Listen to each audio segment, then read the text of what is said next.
Este programa es familiar para todas las edades. Puede contener escenas de sexo y violencia. Se recomienda ser visto en compañía de un adulto. Desde nuestros estudios de Plaza Claro, en Bogotá. Esto es Red Más Noticias, emisión del mediodía.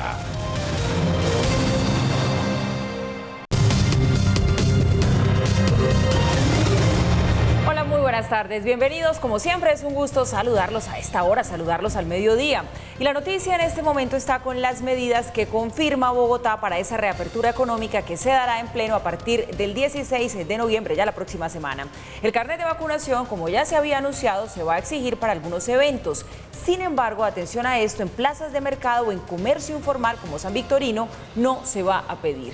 Lizeth Martínez, empezamos hoy con usted. Muy buenas tardes. ¿Cómo quedan entonces las cosas?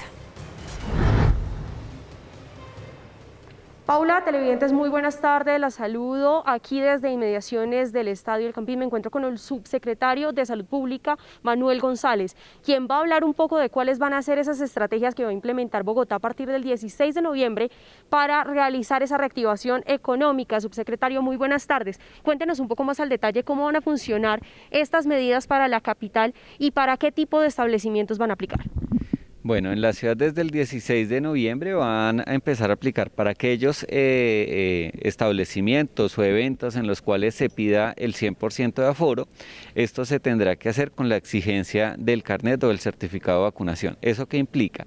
Aquellos establecimientos como cines, teatros, restaurantes, gastrobares, discotecas, escenarios deportivos, museos, en los cuales se tenga un aforo del 100%, la persona para hacer el ingreso tendrá que presentar o carnet de vacunación o certificado de vacunación para poder hacer el ingreso a la actividad que corresponda. La Secretaría Distrital de Salud dará el acompañamiento a este tipo de actividades o establecimientos para verificar posteriormente que esos documentos, esos certificados que hayan sido presentados, pues estén acorde y que sean y que efectivamente correspondan a la vacunación de la persona. Recordarles que algo muy importante es que eso no reduce las medidas de protección que tenemos. Se debe seguir usando el tapabocas, practicando el lavado de manos y garantizando la ventilación en todos los espacios. Subsecretario, por último y muy brevemente, algunos de estos certificados, como es el caso del digital, viene con un código QR. Desde la Secretaría de Salud se ha pensado hacer algún tipo de alianza con el Ministerio de Salud o con las autoridades sanitarias para que esta verificación del carnet pues sea veraz, sea verídica y para que en el caso de que se presenten algún tipo de alteraciones con este documento, pues se dé lugar a las debidas sanciones. Efectivamente puede ser verificado, digamos, y ya se realiza, y así será que las autoridades sanitarias lo vamos a realizar haciendo algunos acompañamientos a los establecimientos y eventos en los cuales hagamos una verificación aleatoria de los asistentes para así poder tener la claridad que estos certificados o que especialmente los carnets de vacunación corresponden a personas que efectivamente fueron vacunadas. Así se va a realizar y pues es digamos la herramienta que ha dispuesto el Gobierno Nacional para hacer estas verificaciones. Muchas gracias, subsecretario. Entonces recordemos que esta reactivación económica se va a dar a partir del 16 de noviembre, donde en estos lugares de grandes aforos se van a pedir el carnet de vacunación para que pueda haber entonces este aforo del 100%. Información desde el occidente de la capital, Lizeth Martínez, Red Más Noticias. Lizeth, gracias. Y justamente sobre eso que usted estaba preguntando, ¿cómo se va a controlar que los carnets sean originales? Esa es una de las mayores preocupaciones. Por eso, desde Asobares han manifestado que ellos no se van a ser responsables de ejercer ese control y están pidiendo claridad sobre qué entidad asumiría todo ese proceso de verificación. Esto dijo su presidenta al respecto.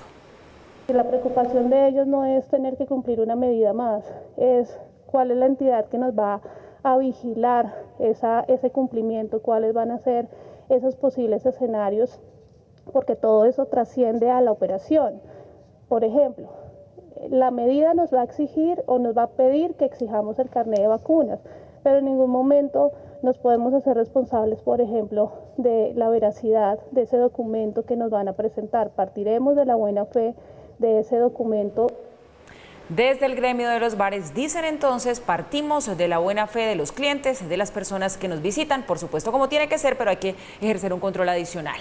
Y la otra noticia está con la captura de 13 personas que presuntamente harían parte de la llamada primera línea y también con los policías imputados por abusos en las protestas del año pasado, que se ha dicho habrían sido condecorados. De estos dos temas hablaron el alcalde encargado Luis Ernesto Gómez y el comandante operativo de la Policía de Bogotá. Alex Gómez, nos vamos ahora con usted. ¿Qué detalles se entregaron sobre estos dos asuntos? Buenas tardes. Así es, Paula, muy buenas tardes. Yo la saludo desde la Policía Metropolitana de Bogotá, en donde efectivamente fueron confirmadas estas 13 capturas a miembros de la autodenominada primera línea que se realizaron en las últimas horas en Bogotá y en Medellín. La Fiscalía General de la Nación pedirá medida de aseguramiento en centro carcelario para estas personas detenidas y además les imputará delitos como violencia contra servidor público y daño a bien ajeno, entre otros. Sobre este tema entregó declaraciones el coronel de la Policía Metropolitana de Bogotá, Jairo Vaquero. La Policía Nacional realizó 13 capturas ordenadas por un juez de la República. Bajo la dirección de la Fiscalía General de la Nación se llevó a cabo una investigación en donde finalmente se logró conseguir estas órdenes de captura. En este momento se encuentran realizando las audiencias de legalización de las mismas, adicionalmente de imputación de cargos y medida de aseguramiento. Una vez tengamos los resultados de las mismas, haremos un pronunciamiento público respecto de ellas. 10 de estas capturas estarían siendo legalizadas en este momento, mientras que las 3 restantes se estarían legalizando en el transcurso del día. Pero la policía también habló acerca de una acusación que se dio a conocer ayer en el Consejo de Bogotá, según la cual los policías que estuvieron involucrados en abusos en las protestas del 9 y 10 de septiembre del año pasado no han sido retirados y habrían sido condecorados y felicitados por la institución. Sobre esto también se refirió la policía. El procedimiento que se efectúa una vez se dan hechos disciplinables o de conocimiento de la Fiscalía General de la Nación es que a quien le corresponde la investigación, en este caso Procuraduría o Fiscalía, es quien decide la suspensión de estos funcionarios. Estos funcionarios son en este momento activos, ya no laboran en las mismas unidades en donde sucedieron los hechos, precisamente para llevar a cabo una investigación más efectiva, y adicionalmente no han sido condecorados personas sancionadas. Esa es la precisión. Y en otras noticias de Bogotá, Paula, le cuento que hoy comenzó en el Consejo de Bogotá el debate o la votación para el plan de ordenamiento territorial, pero en los últimos minutos se desató una polémica porque 4 cabildantes de la bancada de la Alianza Verde están denunciando que los quieren hacer votar en bancada cuando ellos en realidad se están oponiendo a este plan de ordenamiento territorial. Estaremos muy atentos al desarrollo de esta noticia que se produce en el Cabildo Distrital. Es información con Alexander Gómez para Red Más Noticias. Perfecto, Alex, muchas gracias. 12:36 del día y mucha atención a esto. Barranquilla sería, según las autoridades, una de las primeras ciudades del país que ya estaría viviendo el cuarto pico de la pandemia. Kimberly Martínez, ¿por qué? Si tiene Barranquilla sus buenos índices de vacunación, usted aquí no lo ha contado muchas veces, y bueno, de cara a ese próximo partido de la Selección Colombia, ¿qué tanta preocupación debería generar ese panorama actual que tiene su ciudad? Buenas tardes. Hola Paula, muy buenas tardes para usted y los televidentes. Pues han dicho las autoridades en Barranquilla que esto obedece principalmente a ese grupo de personas que no se han vacunado contra COVID-19. Según el secretario de Salud, la mayoría de los casos que se están reportando actualmente en Barranquilla corresponden un 80% a personas no vacunados, y estos se están concentrando en adultos entre los 20 y 40 años. En las últimas 2 a 3 semanas en Barranquilla se ha presentado un ligero incremento de contagios diarios. Desde que empezó el mes de noviembre, del 1 al 8 de este mes, se han reportado 1.691 casos de COVID-19. Hay que decir que en los últimos meses Barranquilla estaba reportando menos de 100 casos diarios, pero esta situación cambió. El pasado domingo es el día que más casos se han reportado. 321 contagios se reportaron ese día, y dicen las autoridades que la clave sigue siendo la vacunación y las medidas de autocuidado. se incrementan los riesgos si usted no está vacunado o si estando vacunado no utiliza la mascarilla, el lavado frecuente de manos. La vacunación es la respuesta efectiva de las autoridades de salud para que podamos controlar esos casos. Precisamente por este tema de vacunación, los comerciantes de los sitios de entretenimiento nocturno han reportado que se ha presentado un ligero descenso en las ventas. Esto debido a que desde hace una semana aproximadamente se está exigiendo el carnet de vacunación para ingresar a estos sitios y eso ha generado un menor tráfico de personas. Ellos dicen que obviamente están de acuerdo y apoyan esta medida e invitan a toda la ciudadanía a cumplir con el esquema de vacunación. Con esta información nos despedimos desde Barranquilla, informó Kimberly Martínez para Red Más Noticias. Muy buenas tardes. Kimberly, gracias. Feliz tarde para usted. Hay que vacunarse, hay que prestarle atención a esa pandemia de los no vacunados que nos vienen advirtiendo los expertos desde hace mucho rato. Hay vacunas disponibles, el proceso está abierto, ¿por qué no hacerlo? Y a una semana de haber iniciado justamente esa vacunación de los menores entre los 3 y 11 años, el Ministerio de Salud entrega por ese lado un balance positivo. Destaca la respuesta masiva de los padres de familia frente a esa posibilidad de vacunar a sus hijos. A la fecha ya son 500.000 los niños con estas edades que han recibido sus dosis contra el COVID-19. También destacó la cartera de salud que de los más de 6 millones de jóvenes entre los 12 y 19 años, ya un poquito más grandes, un poco más de 3 millones están vacunados con primeras dosis y 955.000 ya completaron su esquema.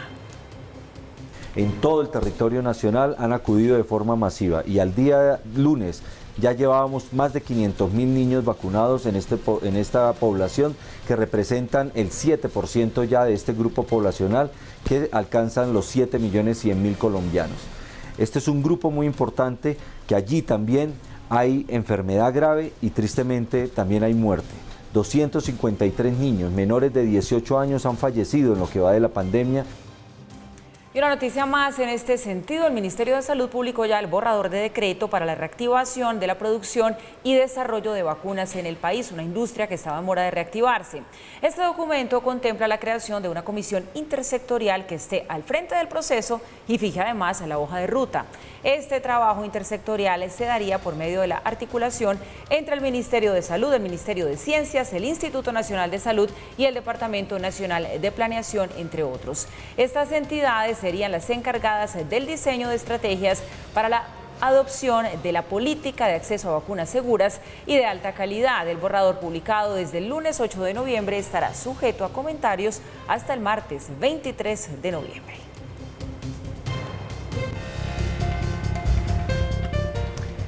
...12:40, cambiamos de tema porque en Medellín sigue la expectativa por lo que viene para los capturados por ese robo a la fundidora de oro la semana pasada. Tuvieron ya audiencia de imputación de cargos, pero se declararon inocentes. Santiago Campo, buenas tardes, ¿en eso vamos? Así es, Paula, televidentes, buenas tardes. Mire, los señalados criminales son acusados de diferentes cargos como hurto calificado y agravado, porte ilegal de armas de uso civil y militar y uso ilegal de uniformes. Recordemos que según la Fiscalía General de la Nación, son 10 personas capturadas y 35 que todavía siguen siendo buscadas por las autoridades. En total, 46 que participaron de este robo de película a una bodega de oro. De esas 10, 9 son señaladas por el tema de hurto calificado, pero también por otra situación, y es que la décima persona que estaba en esta situación es el taxista que ustedes pudieron ver en varios de nuestros informes y que es señalado por porte ilegal de armas de fuego. El equipo de fiscales dio inmediatamente inicio a esos actos urgentes con la recepción de los informes por parte de la Policía de Vigilancia y la recolección de elementos materiales probatorios en el lugar de los hechos, asimismo con la recepción de entrevistas que dan cuenta de todo lo sucedido.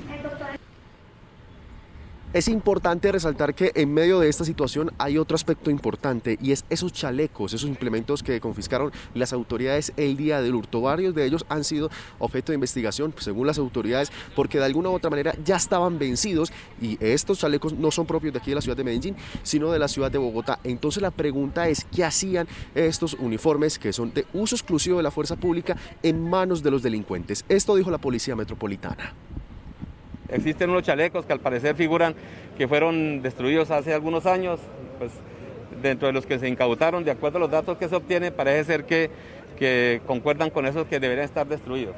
Se espera que en las próximas horas las autoridades, den las medidas suficientes y claras para que sepa si estas personas siguen bajo el cuidado de las autoridades y esperando qué es lo que va a suceder con la situación, no solo de estas personas que están capturadas, sino también con los que se siguen buscando, y por ahora no se conoce el nombre oficial de la banda delincuencial o las bandas delincuenciales a las que pertenecen estas personas. Desde Medellín, Red Más Noticias, Santiago Ocampo Ciro. Santiago, gracias. Es increíble todas las aristas que han seguido surgiendo en torno a este caso, y sobre lo que usted hablaba, sobre este tema de los chalecos, pues tenemos información un poco más a fondo, porque toda una red de corrupción al parecer estaría detrás de esos chalecos que portaban los capturados en ese robo de Medellín. Estos chalecos, según lo dictan las normas, debieron haber sido incinerados una vez cumplieron su vida útil. Ya Santiago nos hablaba de esto, más o menos son 5 años. Sin embargo, no fue así. No solo no los destruyeron, sino que además sus seriales fueron cambiados. Toda una polémica se ha generado al conocerse que los chalecos que portaban los delincuentes del asalto a la fundidora de Medellín habían pertenecido a la entidad distrital de Bogotá, Fondo de Vigilancia y Seguridad, que en su momento fue manejada por la policía. Según se conoció, a estas prendas blindadas ya les había expirado su fecha de uso. La controversia se presenta debido a que el correcto proceso que se le debe dar a este tipo de elementos de protección debe ser que después de que finaliza su vida útil, estos tienen por obligación que ser destruidos por seguridad. En este caso, la policía debió ordenar la destrucción de los mismos a la empresa Miguel Caballero, que fue la que se los vendió a la fuerza pública. Sin embargo, la policía decidió contratar a otra compañía para que eliminara estos chalecos. El escándalo radica en que dicha empresa nunca los destruyó y los chalecos terminaron a la venta en la tienda militar Baraya con un serial falsificado y las marquillas de la empresa Miguel Caballero adulteradas. Intentamos contactar a la Policía Metropolitana de Bogotá para obtener una respuesta al respecto, pero hasta el momento no ha sido posible una contestación.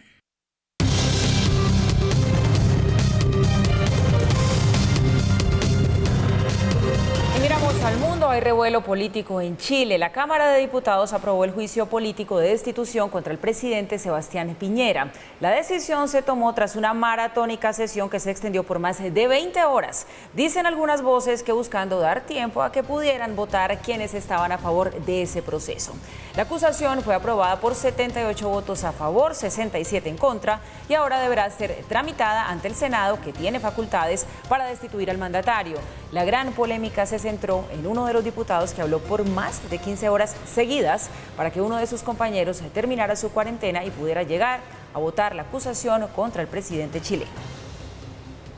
Termina, aún que sea en esta Cámara, la impunidad con la que ha gobernado Piñera, la impunidad como autor de las graves violaciones a los derechos humanos desde el estallido social y en la impunidad en que ha estado anteponiendo sus intereses personales siempre a los intereses de la nación. Y Daniel Ortega, entre tanto, entregó sus primeras declaraciones después de su cuestionada victoria en las elecciones. En un tono poco amable y con palabras nada halagadoras, se refirió a quienes critican los resultados y a los opositores que están presos. El director de la OEA, Luis Almagro, instó a los países miembros a actuar tras estos comicios que calificó como ilegítimos. Tras el rechazo del cuarto mandato de Daniel Ortega, que aprobó con un 75% y que por la Unión Europea, Estados Unidos y varios países latinoamericanos lo tildaron como una farsa, debido a que no existían garantías en las elecciones, el mandatario se pronunció al respecto. Gobiernos europeos, donde incluso gobiernan partidos fascistas,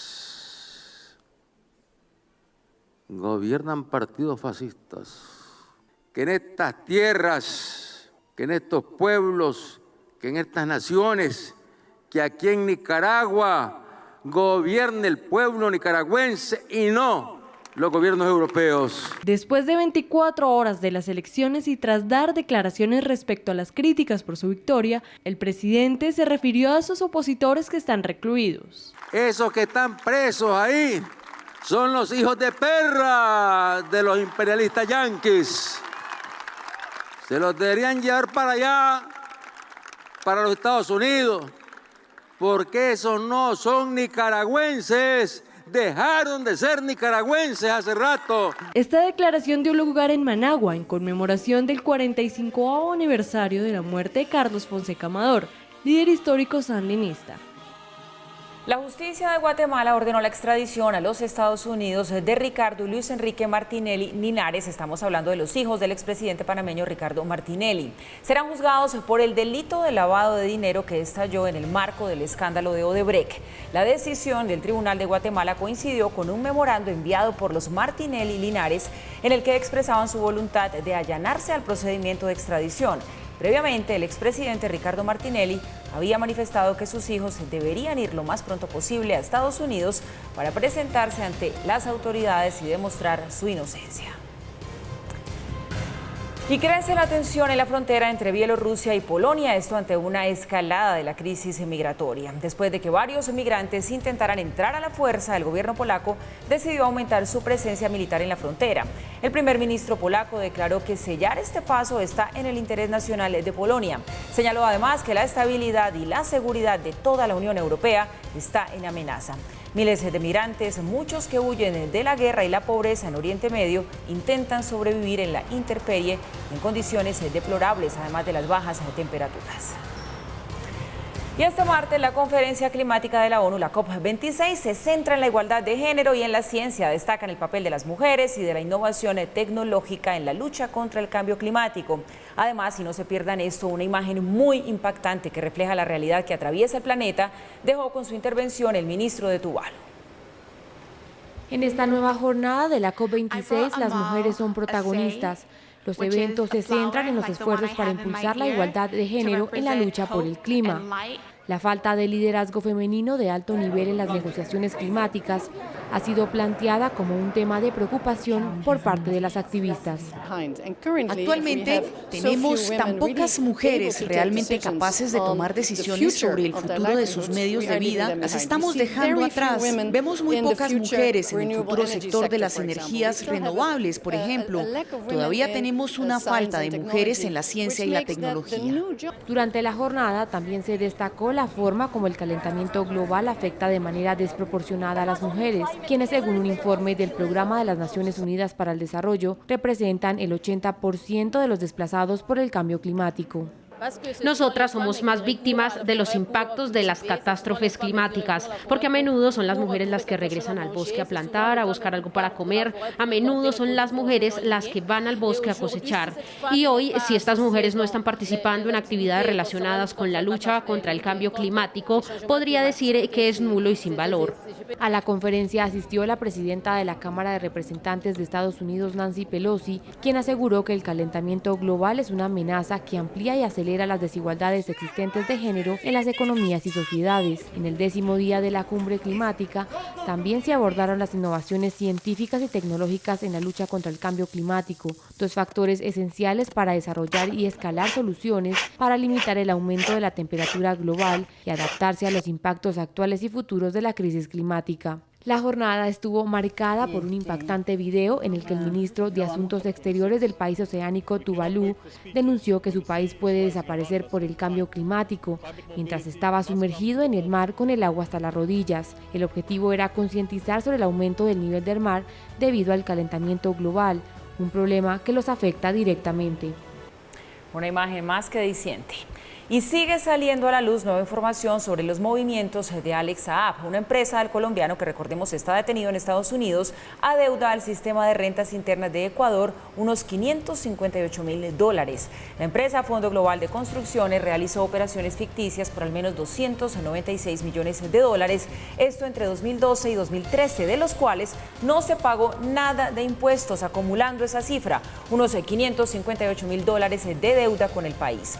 Los fondos de Saab en Ecuador fueron liberados por orden judicial y el dinero fue a parar a paraísos fiscales en Suiza, en Curazao, en Corea, en Venezuela y en 4 países más.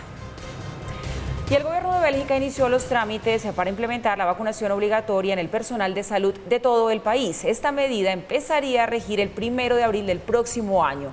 no vacunarse contra el coronavirus implicaría retirar la licencia para ejercer a todos los profesionales del sector, como médicos, enfermeros, paramédicos y también socorristas. El proyecto de ley fue presentado por el ministro federal de Sanidad y ha sido respaldado por el Comité de Consulta sobre el COVID-19. Y surgen nuevas versiones sobre la tragedia del festival Astroworld en Houston, donde murieron 8 personas, esto en medio de una estampida tremenda. Testigos aseguran que el concierto continuó, a pesar de que varios asistentes le pidieron al rapero Travis Scott, que era el que se estaba presentando, que parara el concierto.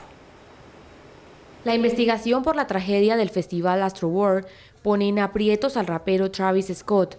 El jefe de la policía de Houston aseguró que antes de que comenzara el concierto se reunió con el artista para expresarle sus preocupaciones con respecto a la seguridad pública del evento. El oficial preparó un plan de 56 páginas porque, según manifestó, los conciertos del rapero suelen ser un desafío para las fuerzas de seguridad de la ciudad.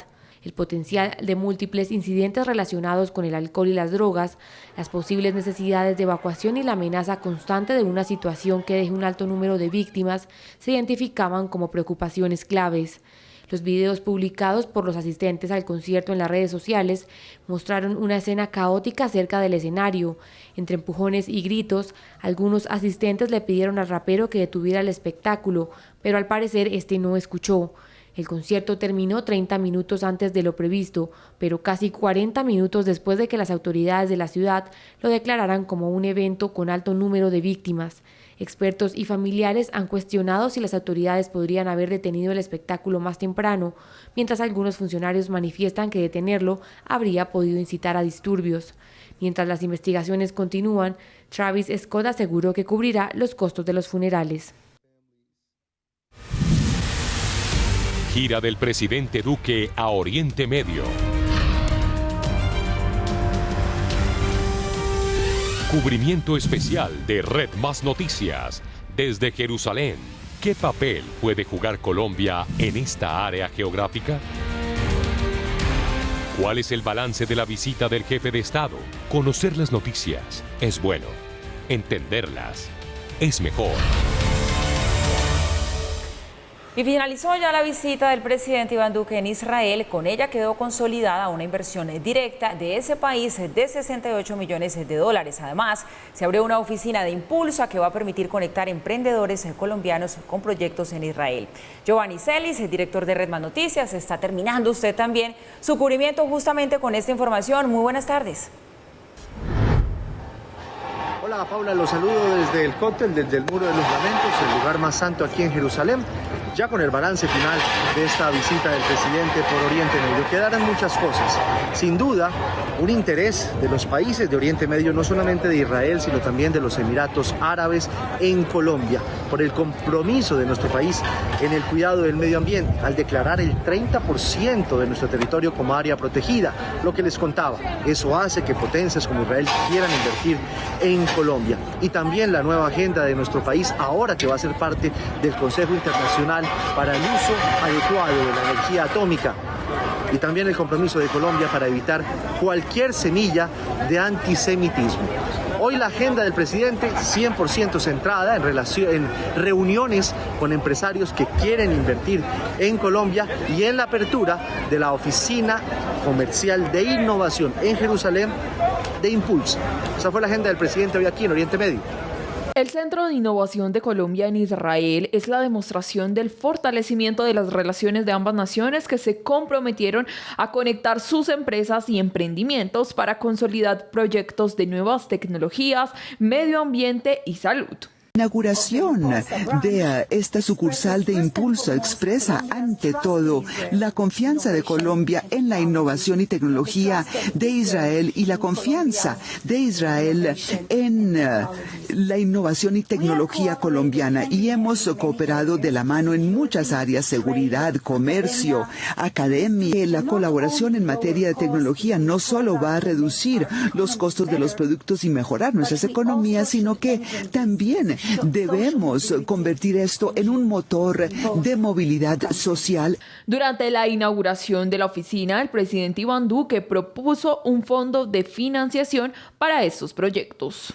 Inspirados en la figura de los fondos YOSMA, que fueron los fondos públicos de este país con los que dinamizaron muchos de estos emprendimientos, crear una especie de fondo binacional YOSMA para darle capital de impulso a las empresas que están desarrollando nuevas tecnologías y que unen a Colombia e Israel. La oficina tendrá un representante de Impulsa que estará encargado de relacionar a los emprendedores colombianos con empresas y proyectos en Israel. Según el presidente Iván Duque, la iniciativa cuenta con un importante respaldo. Esta oficina ha contado también con un gran respaldo de la comunidad judía en Colombia, que dice, mire, esto es innovador, esto nunca se ha hecho. Y la creación del Consejo Empresarial Colombia-Israel también permite que los empresarios, que son los que constantemente están construyendo relaciones, también se vuelvan padrinos de esta iniciativa. Los lazos comerciales de los dos países también se vieron reflejados en las inversiones que se sellaron durante los últimos 3 días. Ya hemos recibido compromisos de inversión extranjera directa por un monto de $68 millones. Estos avances se suman al lanzamiento del Consejo Empresarial Colombia-Israel, conformado por emprendedores y empresarios de los dos países. Bueno, Paula, y de esta manera me despido. Termina esta gira del presidente por Oriente Medio, una gira muy grande que arrancó en Glasgow, en Escocia, que luego lo llevó a la OCDE en París, que luego lo llevó a Dubái y finalmente lo trajo aquí a Jerusalén, a Israel. Una gira que deja muchos compromisos, sobre todo una nueva agenda internacional de Colombia en materia de innovación y de nuevas tecnologías. Yo me despido antes de que caiga el sol, con una temperatura muy alta en el día, muy fría en la noche, como son las cosas aquí en el desierto, y me voy ya para el aeropuerto. Chao, chao, Paula, que tenga una feliz tarde, nos vemos en Colombia. Giovanni, buen viaje. Por acá lo esperamos de regreso, claro que sí. Y volvemos con noticias del país. El gobierno nacional pidió al Congreso archivar el proyecto de ley que busca desmontar el 4 por mil, un impuesto que nació de forma temporal, pero terminó quedándose. En una carta enviada a la presidencia de la Cámara de Representantes, el Ministerio de Hacienda advirtió que de aprobarse la eliminación de este impuesto se afectaría el recaudo de la nación, pues no se plantea una vía alternativa para recaudar lo que se dejaría de percibir con este impuesto. La autora del proyecto, la representante Catherine Miranda, aseguró que este concepto no incide en el trámite del texto. El proyecto de ley, por fortuna, no necesita el aval del gobierno nacional, ya que el aval solamente se necesita en exenciones tributarias y estas no lo son. Acá se está buscando un desmonte gradual del 4 por mil y estamos planteando fuentes alternativas de financiamiento para cubrir este hueco fiscal. Entonces la pelota ahorita está en el Congreso de la República. El primer debate lo pasamos con unanimidad, todos los partidos políticos apoyando, y esperamos que cuando pase ahorita la plenaria de la Cámara tengamos el mismo apoyo de los partidos políticos, o sino que asuman el costo político los partidos frente a la ciudadanía en época de elecciones. Y la Corte Suprema de Justicia admitió una denuncia contra el senador Iván Cepeda por supuestamente eliminar chats y audios que intercambió con el ex paramilitar Juan Guillermo Monsalve. Para el alto tribunal, los hechos denunciados por Víctor Mosquera, abogado del expresidente Álvaro Uribe, no configuran ocultamiento, alteración o destrucción de elemento material probatorio alguno, y aclaró que no existe un deber de conservación de comunicaciones privadas, ya que implicaría el desconocimiento del derecho constitucional a la intimidad. El abogado Víctor Mosquera presentó una acción judicial en mi contra que buscaba que la Corte Suprema me investigara por supuestamente haber manipulado o eliminado grabaciones que tienen que ver con este proceso. La Corte ha desechado ese argumento y ha señalado que todo el procedimiento de entrega de evidencia que hicimos junto a mi abogado a la Corte fue totalmente legal. 1:01 p.m, el expresidente Juan Manuel Santos y el exjefe de las FARC, Rodrigo Londoño Timochenko, se reencontraron en el Foro Mundial por la Paz que se realiza en París, en Francia.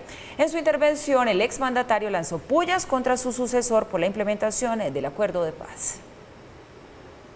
El gobierno actual, que no ha sido especialmente amigo del proceso, últimamente ha estado muy proactivo, prometiendo que va a implementar y, como decimos popularmente, sacando pecho de lo que ha hecho.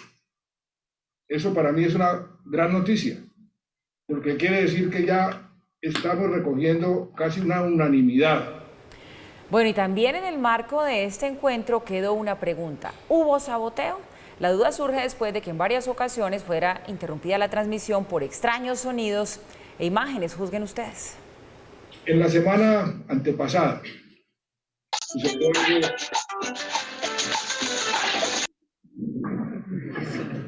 no quiere bailar.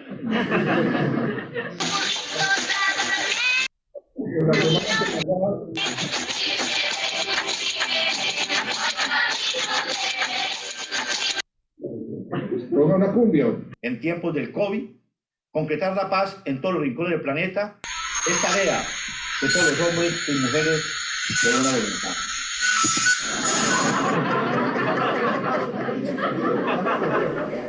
Bueno, cosas que pasan. Y la Defensoría del Pueblo llevó a cabo una visita a varias unidades de reacción inmediata en la capital, en Bogotá, y encontró graves irregularidades que tienen que ver con hacinamiento. En algunos de estos lugares la ocupación supera el 1000%. Una grave situación de hacinamiento se vive en algunos centros transitorios de detención en Bogotá. Las personas privadas de la libertad que están en los centros transitorios de detención de Bogotá están en peores condiciones que quienes se encuentran en las cárceles. Una visita sorpresa realizada a las unidades de reacción inmediata de Engativá y Puente Aranda y a la estación de policía de Kennedy. La Defensoría del Pueblo encontró serias irregularidades en la prestación de servicios como salud y alimentación. Pero lo más grave es que en algunos de estos sitios el hacinamiento supera el 1000%. Y es que en estos lugares los privados de su libertad deberían permanecer solo durante 36 horas, pero algunos internos están desde hace 2 años. Resulta preocupante que en la estación de policía de Kennedy encontramos un hacinamiento del 1016%, en la URI de Puente Aranda llega al 776% y en la URI de Engativá del 442%.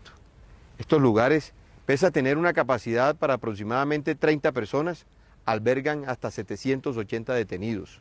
Ante la grave situación, la Defensoría le hizo un llamado a las autoridades distritales. Hacemos un llamado urgente a la Alcaldía de Bogotá para que se apersone de la situación de los detenidos en estos centros, que deben ser transitorios, y para que avance en las medidas necesarias para la descongestión. Según la Defensoría, más de 17.500 personas que ya han sido imputadas por algún delito o se les ha impuesto una medida de aseguramiento están en las URI y estaciones de policía. 1.800 están imputados hace más de un año y siguen allí, y 1.743 están en esos lugares aún teniendo una condena. Y una nueva polémica se desató en Bogotá. Escuchen ustedes por qué. Por cuenta de la aparición de puentes vehiculares que están pintados de verde. Cientos de personas se vieron sorprendidas por el puente de la calle 170 con autopista norte que apareció así, pintado de esa manera. En el Consejo criticaron al distrito porque dicen que lo que quieren es reverdecer el cemento, mientras que la alcaldía informó que se trata de una estrategia de embellecimiento que será replicada en 11 puentes vehiculares más. Hablamos con ambas partes al respecto. Y a través de una estrategia de urbanismo táctico que incorpora muralismo, expresiones artísticas de bogotanas y bogotanos talentosas para embellecer la ciudad, se están haciendo no solo en esos puentes vehiculares, sino en toda la ciudad de Bogotá a través de la estrategia Juntos Cuidamos Bogotá. Pintar los puentes de color verde es un despropósito de la alcaldesa Claudia López. Gastar 3.000 millones de pesos cuando Bogotá está llena de huecos, de basuras y los sitios emblemáticos de la ciudad destruidos y abandonados no es coherente.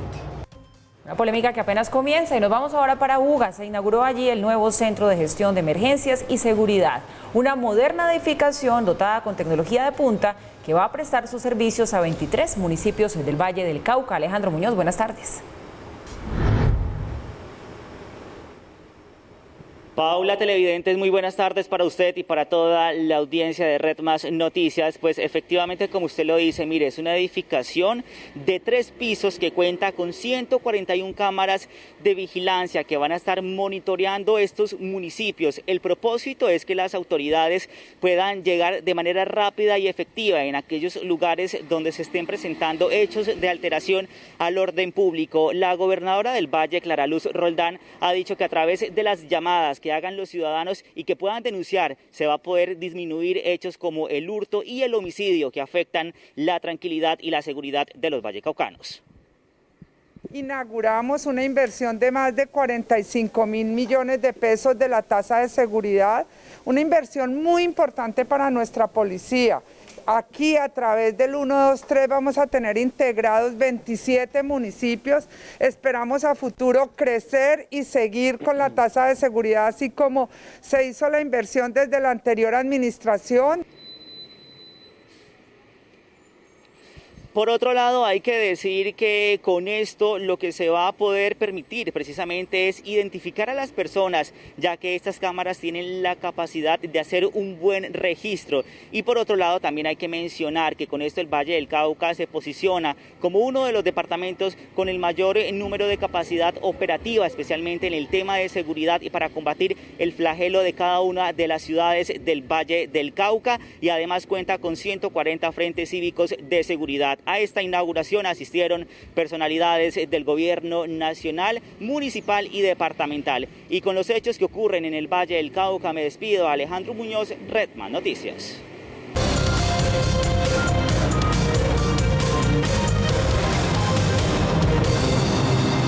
1:08 p.m. y llegan, como no, los deportes. Hubo rueda de prensa de la Selección Colombia, hablaron allí algunos de los jugadores, entre ellos Muriel, que todos nos preguntamos si va a ser inicialista o como siempre va a estar en la banca listo para entrar cuando se le necesite a marcar. Gerson, buenas tardes, ¿qué dijeron? Hola y televidentes, muy buenas tardes, así es, fue el turno de los delanteros para comparecer ante los medios de comunicación previo al duelo del jueves por eliminatoria. Luis Fernando Muriel destacó que es importante interpretar los momentos del juego y estar concentrados para dar la sorpresa y ganarle a Brasil. Si nosotros en cada entrenamiento nos convencemos, nos vemos a las caras, vemos la capacidad de cada integrante de esta selección y seguramente que eso nos da motivación y nos da la tranquilidad y también la seguridad de ir a buscar un resultado positivo. Entonces creo que a partir de ese convencimiento que tengamos en cada uno y en nuestros compañeros vamos a poder sacar esa victoria que seguramente que es lo que queremos todos. Mientras que Diego Baloyes, delantero de Talleres de Córdoba, fue una de las sorpresas en el listado de Reinaldo Rueda. El jugador aclaró que su posición en cancha siempre ha sido la de extremo y contó cómo ha sido su crecimiento en el fútbol argentino. El paso por Argentina me ha servido para ganar mucha más experiencia, mucha más madurez en la toma de decisiones y creo que eso es una de las cosas que he mejorado bastante y nada, espero que poder aportar todo lo que he aprendido y la experiencia que he podido ganar en la Liga Argentina y nada, estoy aquí para aportar al máximo y ayudar en lo que pueda a la selección. Pero siguen los problemas para Reinaldo Rueda en la confección de su equipo para lo que será el duelo ante Brasil. Se confirmó la lesión del defensa Oscar Murillo. El jugador de Pachuca fue desconvocado y por ahora no se ha anunciado su posible reemplazo. Hoy Colombia tendrá su penúltima jornada de entrenamiento en Brasil sobre las 6 de la tarde, hora local, y se espera que quede completo el grupo de jugadores llamados por el técnico. Solo faltan por sumarse a la sede de concentración el defensa Yeimar Gómez y el atacante Cristian Arango, ambos provenientes de Estados Unidos. Futbolistas como David Ospina, Rafael Santos Borré, Johan Mojica y Wilmar Barrios se unieron a primera hora del día. Muy bien, pero con la ausencia de Oscar Murillo, la pregunta que queda en el aire es ¿quiénes podrían llegar a reemplazarlo? Bueno, acá están opciones. Primero, Cristian Zapata, 35 años para él, juega en San Lorenzo de Almagro. A favor, tiene la experiencia de haber estado en la Selección Colombia, disputó 55 partidos, llega con regularidad. En contra, la edad, 35 años ya no son fáciles de llevar en la alta competencia. Vamos a ver qué otras opciones tenemos acá del fútbol profesional colombiano. Cristian Zapata, experimentado, ya todos lo conocemos. Y bueno, vamos a ver qué otra opción puede llegar a tener el técnico Reinaldo Rueda. Danilo Arboleda, 26 años para él. Juega en el Sheriff de Moldavia, equipo poco conocido, pero que hace poco le ganó al Real Madrid. A favor, regularidad, titular indiscutido, ha anotado 3 goles, pero en contra, nunca ha sido llamado a la Selección Colombia para vestir los colores nacionales. Andrés Ginás, 24 años, defensa de Millonarios, a favor, ya hizo parte del proceso de Selección Colombia con Reinaldo Rueda. En contra, viene de una lesión, ya está trabajando con Millonarios, pero posiblemente no sea llamado por este punto, teniendo en cuenta los criterios del entrenador de la Selección Colombia. Y ahora vemos a Sergio Mosquera, tiene 26 años, juega para el Deportes Tolima, a favor, regularidad, es capitán y líder indiscutible de la saga del conjunto Pijao. Tiene 11 goles, muchos para hacer defensa. En contra, nunca ha estado en proceso de Selección Colombia de mayores. Tal vez alguno de ellos sea el reemplazo de Óscar Murillo en la tricolor. Bueno, ahora vamos a la otra esquina. Hablamos de Brasil, que también hoy completará el grupo de jugadores convocados, aunque ya varias de sus principales figuras se encuentran en la sede de concentración. Neymar ya está a las órdenes de Tite y se sumó al grupo de 13 jugadores con los que Brasil tuvo su tercera jornada de trabajos. Destaca la presencia de las figuras del Real Madrid, Vinicius Junior, Casemiro y Eder Militao, además del centrocampista del Manchester United, Fred. Thiago Silva, Marquinhos y Ederson son otros de los futbolistas que ya están concentrados. Las lesiones también han afectado a Brasil. El defensa del Benfica, Lucas Veríssimo, fue desconvocado luego de partirse el ligamento cruzado de su rodilla derecha y en su reemplazo fue llamado Gabriel Magalhães, zaguero de 23 años que juega en el Arsenal de Inglaterra. Sobre el duelo del jueves entre la verde amarela y Colombia, habló Felipe Coutinho. Muito boa que a seleção vem fazendo. Claro que ainda Como se ha hablado, es una gran campaña la que estamos haciendo. Claro que hay que reafirmarnos en los partidos con resultados. Cuando no he estado con el equipo, he apoyado como cualquier brasileño. Estamos felices por los resultados positivos. Ahora tenemos dos juegos importantes, Colombia y Argentina. Vamos a prepararnos lo máximo posible en estos días que faltan para el juego ante Colombia. Va a ser un gran duelo. Necesitamos los puntos para luego enfrentar a Argentina y hacer un gran partido ante ellos también. A gente puder para poder, jogar contra a Argentina y hacer un gran juego también. Dejamos el fútbol y hablamos de otros deportes. Con amplio dominio en las pruebas de pista finalizó la primera parte del Campeonato Mundial de Patinaje de Velocidad en Ibagué. Hoy Colombia cerró la jornada con una medalla de oro y otra de plata.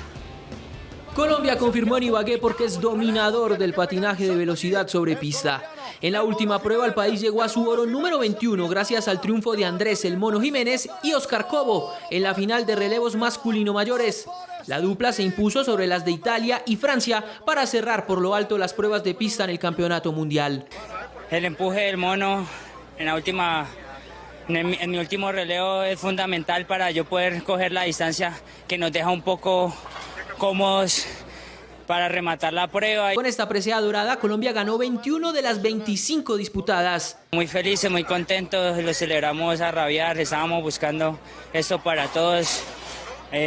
Con ayuda de este grandioso equipo. En la misma prueba, pero categoría femenina mayores, China Taipei se llevó el triunfo dejando a Colombia segunda. Finalizadas las competencias de pista, Colombia lidera la tabla de medallería con 21 oros, 15 platas y un bronce. El siguiente paso del mundial serán las competencias de ruta. Y regresó al país la selección Colombia de levantamiento de pesas, que fue primera en masculino y segunda en femenino del Panamericano de Halterofilia, que se disputó en Guayaquil, Ecuador. Para conocer más detalles, saludamos a esta hora a Luis Arrieta, entrenador del equipo nacional, y le preguntamos cuál es el balance y el gran reto que significó esta competencia para el país. Había un reto grande, era ganar el campeonato. Se logró pese a que no tuvimos muchas semanas de concentración, pero hubo una constante comunicación con los atletas. Se establecieron unos criterios para escoger esa selección en el Campeonato Nacional Mayores que se realizó en Ibagué. Esto nos sirvió mucho, ya que el deportista, cuando fue escogido, sabía que tenía que seguir preparándose hasta que iniciara la concentración. Fueron 3 semanas de preparación. En esos 3 microciclos se logró poner a punto a los atletas para que se dieran los resultados en este evento, y pues se lograron. Entonces ese fue como el reto más grande, de tenerlos pocos días concentrados y poder ponerlos a punto a este evento. Bueno, profe, pero es que fueron 17 medallas de oro en masculino y 8 en femenino. Además rompieron 4 récords panamericanos. Pero esta fue realmente la última competencia para Colombia, finalizando ya el calendario, ¿o hay algo más, profe Arrieta? La última competencia será el Campeonato Mundial, la versión del 2021. Entonces va a ser del 7 al 17 de diciembre en Tashkent, en Uzbekistán. pensamos participar con un equipo completo de hombres, con 10 atletas y con 4 damas, los cuales tienen pues las condiciones para estar ya en óptimas condiciones en ese campeonato del mundo, y esperamos pues que se den todas las cosas, ya que todavía no nos han confirmado por parte de la Federación, el Comité Olímpico y Ministerio si vamos a participar o no, pero lo más seguro es que estemos representando a Colombia en ese campeonato mundial. Bueno, profe Luis, ojalá se confirme la presencia de Colombia en esta cita mundialista. Le agradecemos su atención con Red Más Noticias. Contento con los resultados y gracias por estar siempre pendiente de el mejor deporte de Colombia. Muy bien, gracias al profe Luis Arrieta, y de esta manera finalizamos los deportes aquí en Red Más Noticias.